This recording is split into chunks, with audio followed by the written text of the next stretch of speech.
our Thailand adventure has come to an end. We're headed to Cambodia. We've got a night train booked to Bangkok, and then we have no tickets the rest of the way to Cambodia, but we have an idea, and let's see how it goes.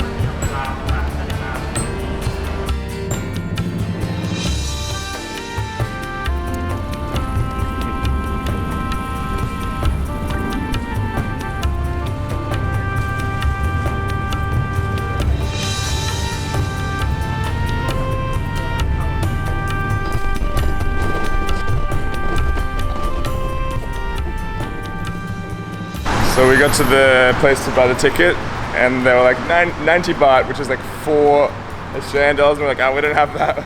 So we had to go find an ATM. We're like, should we take out like $15? We're like, nah, let's take out 10, you know? Just enough for food, train, and a little bit for safety, and that's it. So if you're watching this out there, and you think $15 or nothing, $15 can save your life in Bangkok and can be transportation all the way to Cambodia, food, and safety. But we're like, allegedly, we'll see. We'll put this theory to the test. We're like, let's take an extra 100, which is like $5, you know, just to be safe, you know. So yeah, we'll see.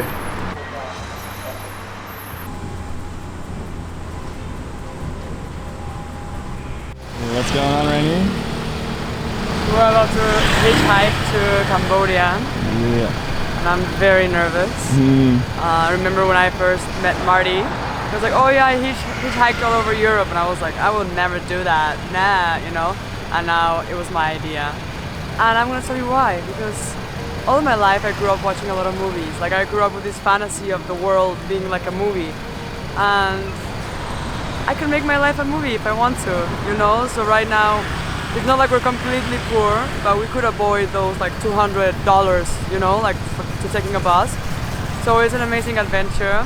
I've always wanted to live something like that, and I think this is the right time, the right place, and the right day to do it. This is perfect. I'm excited. I hope it works out. Maybe no one picks us up and we end up taking the bus, but at least we tried, and now I'm gonna die knowing that I hitchhiked. I can put it on my bucket list, you know. I hitchhiked from Thailand to Cambodia. Yeah, even if we end up in a random town, it's part of the adventure. Exactly, I hope we end up in a random town actually. And if we do get kidnapped or die, then at least we have it on camera, and I hope someone sees this one day. Yeah, you can't live in fear either way. You can't live in fear either way. I would die here. If you see this and we're dead, then we had no regrets.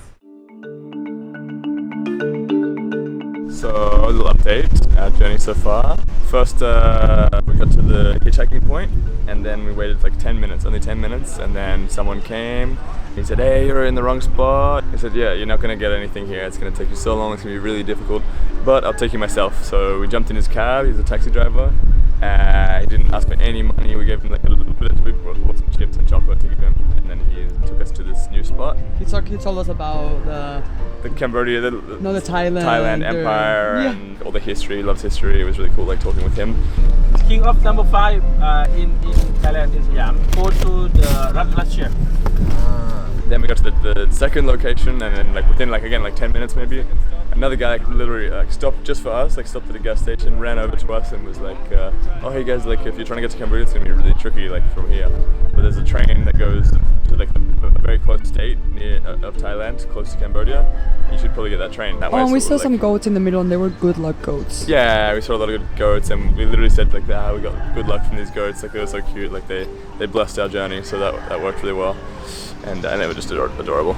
They were just like in this random field. So cute, right? Where did you come from? But then like, this random guy came over and was like, hey, you guys need help? And we're like, yeah, we're trying to get to Cambodia. And he was like, oh, I'm from Cambodia. I know the way. Like you need to get to this train station, and it'll take you all the way to like close to Cambodia. not only that, he like literally like walked with us up like the stairs. Like, it took us literally to the station. Like, yeah, this is literally. it. You know, you It's can't like, get yeah, lost this is the now. one. He was so kind. He taught us a few Cambodian words as well. Yeah. Thank you so Thank you so much. Thank you so much. Okun, Nice to meet you. Okun. Akun. Okun, thank you so much. Thank you. Bye. Bye-bye. Rainy, you just met your first Cambodian. Oh no, he's the nicest person I've ever met too. So nice, yeah. Whatever happens at the end of the day, we've already met amazing people. Exactly. To top it all off, we got to the train station after meeting all these amazing people, and then I was like, oh, just so you know, like, we're trying to get to this place. And he was like, oh, you know, the train actually goes all the way there. So it goes to the very last stop is actually exactly where we need to get to. It's like the border town between Cambodia and Thailand. So this hitchhiking journey worked out amazingly. Like, we didn't do any serious hitchhiking yet. We just got a ride for 10 minutes. But more than anything, we just saw that like everyone's so kind, everyone's willing to help. My mom used to always say, "How do you get to Rome? Asking." So that's what we did, like from person to person to person to person, and now we paid $3 American for both instead of $8 American each. It's been a great start to the journey, and hopefully we'll be in Cambodia in less than 24 hours. And with the help of all these incredible people, we're on our way. But meeting all these amazing Thai souls only reminded us of the kindness we had been shown by the people in this indescribable country. And our farewell was made even harder. Nostalgia flooding our minds.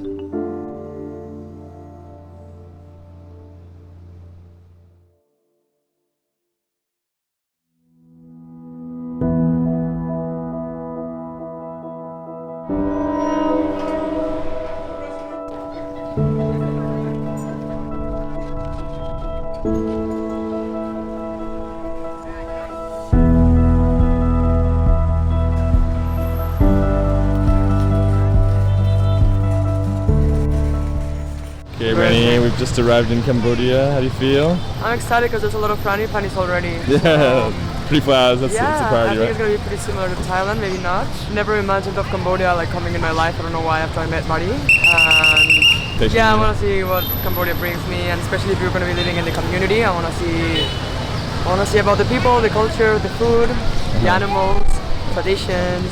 So yeah, I'm excited to learn a lot more about Buddhism because until now I love it. Yeah, excited for our community. So excited, literally that, like, I think it's gonna be one of the highlights of the trip. So I'm really excited. So Cambodia, I'm ready for you. We're here. Like always, crossing borders over land is never straightforward. Immediately after entering Cambodia, a man was trying to hustle us, telling us the train was no longer in service, and the only way to Phnom Penh was with a private taxi. Perhaps he wasn't lying about the train, but we were sure that we would find another way, so we ignored his comments and continued on. So in the end, last night we ended up in this random motel for like $10 US.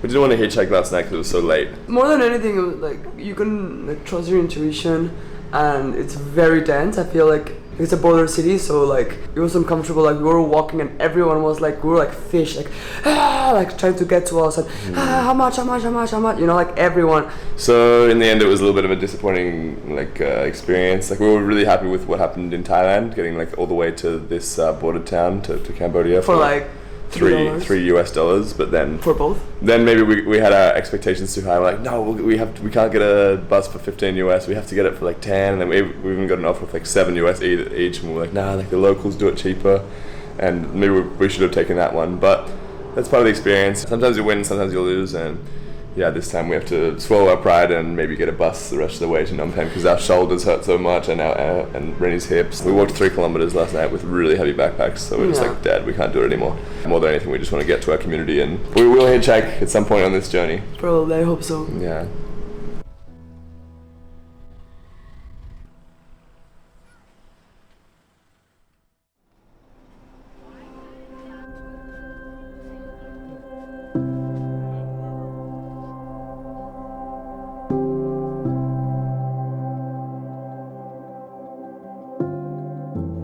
Finally, after 48 hours of non-stop journey, we had arrived. But where had we arrived exactly? For now, it was an unknown town in the middle of an unfamiliar country. What we hadn't realized yet was that in the next 2 months, it would slowly become our home. The people here, their smiles would stay with us always. And their laughter would forever ring in our ears. Their culture would open our minds. But more importantly, their kindness would open our hearts.